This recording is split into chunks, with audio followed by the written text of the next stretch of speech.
Okay, so I thought that since I'd already gotten my cover done on this journal, and before I put it up on my bookshelf to display, that I would do another journal flip. So this will be my second completed art journal, and I'm going to do a quick flip through. This is really super heavy.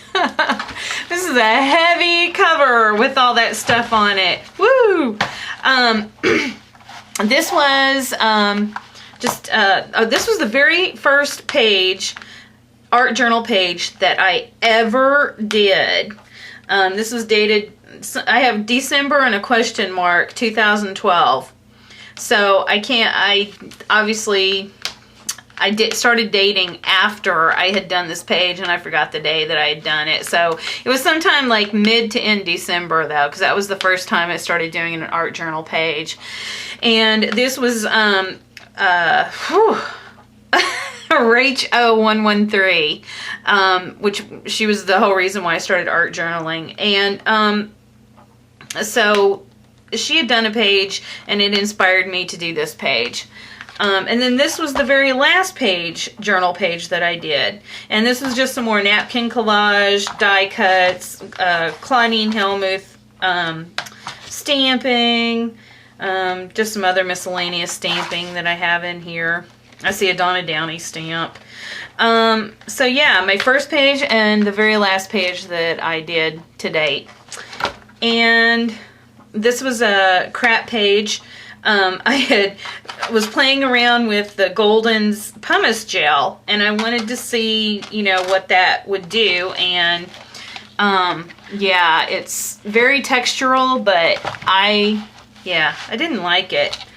Didn't like it on this page especially. And I ordered my first Lindy Stamp Gang, and they sent me some freebies, and these trees were freebies.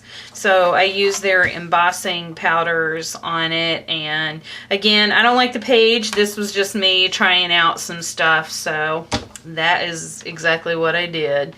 This was, again, Donna Downey's Pan Pastel mixed media sets that I was using. When you buy her mixed media sets, she gives you access to a free video demo, and so that was taken from her video demo. And I did some splatters. I like how that turned out. This was Julie Fayfan Balzer on Scrapbook TV had done a scratch art technique that I really wanted to try, and that's what this is all about. So this is all using those really inexpensive Crayola oil pastels, and just using a stencil to scratch out. So you do all these different colors, and then when you're through, you go over the entire thing with black, and then I put a stencil on top and scratched off the top layer, which was that black, and that's what leaves this extra background here, the colored background that you laid on with your first layer. It was a really cool technique. I haven't done it since. It was actually really messy when you scratch off all that black, but I really like how that turned out. This was my first attempt at collaging. Another page I absolutely hate, but it was my very first collage page. I have learned a lot since then.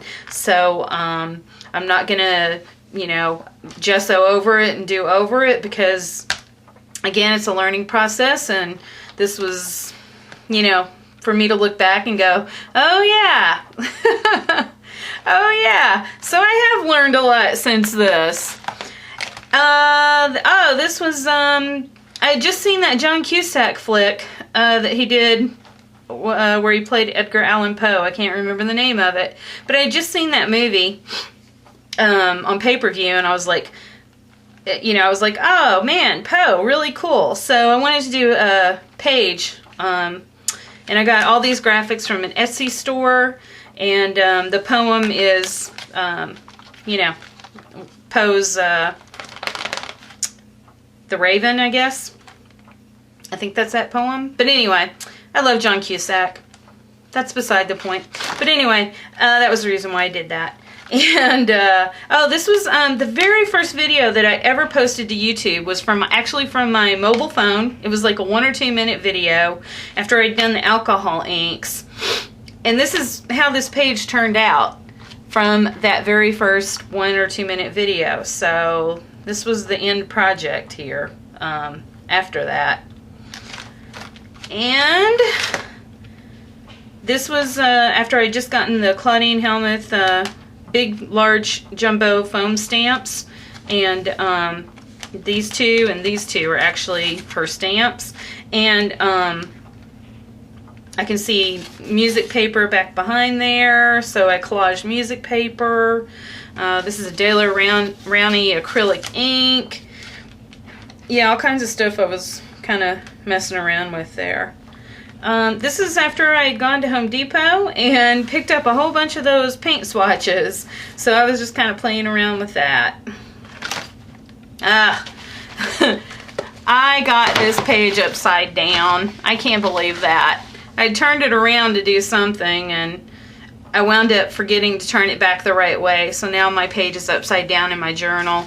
This was a Donna Downey inspired page, one of her Inspiration Wednesdays. She had covered her entire page with that drywall tape, and that's what I did. So this is all drywall tape and it's all painted over, and I just free form put these, I don't know what kind of flowers they are. They're just something out of my head. So, and that's a very scary place. But anyway, so it's upside down. This was another page that I learned from because it is, you know, I've since learned, you know, the whole transfer technique with gel medium or the iron-on transfer, the artist transfer paper. So, yeah, I learned a lot since you know, I did this one, because I was trying to find out how to seamlessly put, you know, collaged papers into your journal page. And this was not the way to do it. And you can tell because I tried to do drippage to cover it up after the fact. But anyway, again, I've learned a lot. Yeah. Nothing here, just again with the Diane Reevely stamps. Freehand drew some stuff. Stenciling with, I think this is the first time I'd stenciled with modeling paste, because this is all dimensional right here. And this is, both pages are covered with the foil tape from the hardware store. These are die cutouts from the Sizzix Alterations Gears die, whatever it's called. And it's underneath that foil tape, and I took an embossing tool and I just went around each of these to you know, bring it out with the embossing tool. And I really like how that turned out. Again, with the Lumiere paints. The Lumiere paints on that metal foil tape just look really incredible. I love how that turns out. So, and then I did a little bit of stamping here. So, this was an ArtGeeks.ning challenge that I got off of Kimmer B here on YouTube, and it was one of the challenges one week was to use ribbon on your page. So this is wired ribbon all across the entire page. I have a background, I don't know if you can see that, but underneath that sheer ribbon is a watercolor background. You see all the circles, and yeah, so Anna Griffin butterfly stickers. So yeah, not crazy about that either. Puffy paint, that's the first time I think I had bought the puffy paint, and now I pretty much use it. I use it in a lot of my journal pages because I love that stuff now. That was a Tracy Bautista thing. She likes using those a lot. Ooh, let's not get into that. It's kind of religious. Okay, and then this was my very first ever girl face that I ever drew, and actually I think it's the only girl face that I've ever drawn since. And yeah, I got that off of Tam Laporte, willowing.ning, and yeah, you know how like drawing girls' faces in journals, it's kind of big, so I was like, I'll try my hand at it. And I actually followed more Mark Crilly here on YouTube. He has a great video for drawing faces. He does manga, I don't know how to pronounce it. He's a cartoon, I think you say manga, artist, and I really like him. He has some really good lessons on here, and even though he does do that kind of art, you can adapt that. So I actually used his more than I did Tam's. I thought his was easier to follow, so I did that. And then of course I see my Joanne Sharp, you know, doodling and stuff, because at the time I was following her quite a bit. So you can see the mess from my next page got on this. But anyway, yeah, see the purple got on here. This was a cover-up. I had done some technique, I don't remember, but this is all texture paste right here with stenciling over it. And that was basically just covering up a big old mess. Some more napkin collage. This is a magazine collage.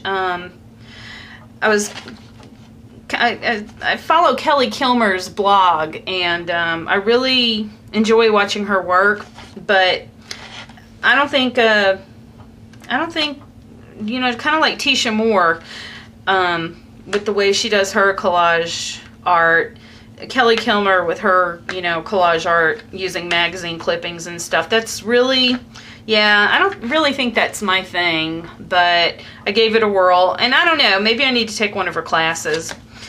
And you know, maybe I'll change my mind about it, but that was what that was for anyway, was basically trying, you know, to kind of, you know, follow along with Kelly Kilmer. And this is all foil tape.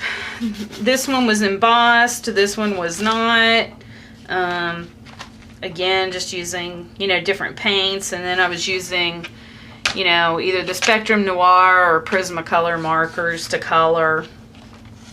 And because I was doing, you know, trying to mess with my markers. I have all these markers and I hardly ever use them because I'm just more into paints and inks than markers. So, and iron-on transfer, I did a process video on that. And then right after I finished that, I went into another transfer. This is another iron-on transfer. And this was some more napkin collage. There's all kinds of, you know, napkins buried in here. Over here you can see some. And I had just gotten the Lynn Perella stamps, so I was using those. And the glass bead gel. Yeah, so a lot of stuff just trying out. More napkin collage and stencils.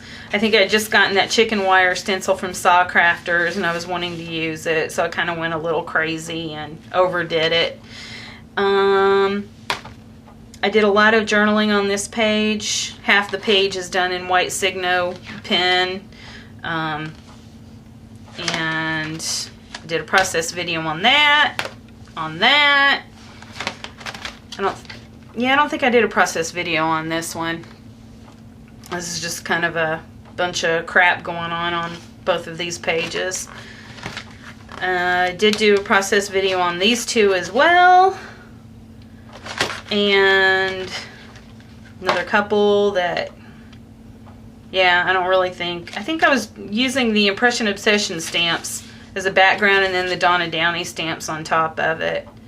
And this was just taking a, I think I got that from Juxtapose magazine, an image from Juxtapose magazine, and just kind of slapped it on here. And I did a process video on that, and that is the end of my journal. So now I get to start working in my handmade journals, so I'm really super stoked about that. And yeah, so until next time, I'll see you guys.